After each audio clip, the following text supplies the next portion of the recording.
तेवढं होत आहे.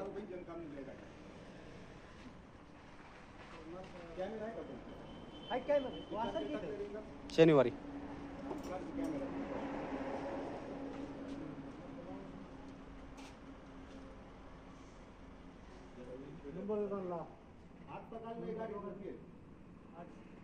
नाही काय तर राडा होतोय बघ.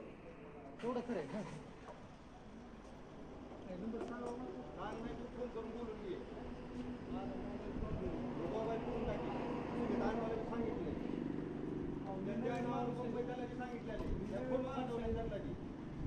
कंपनीला कंप्लेंट केली, कंपनीला सुद्धा कंप्लेंट केली.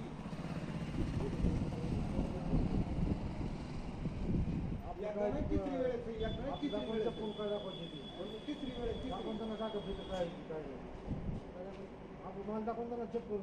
चेक करता हे कुठलं आले, हे कुठलं आले? आम्ही चक्के पंचायतला आहेत का भिकार तोटायचं आम्ही 100-200 रुपयामुळे तुम्हाला खोटं बोलाय? इकडे बघा इकडे एवढं काय खोटं बोलणार काय एवढे 150 रुपयाची खोटं बोलणार आहे का?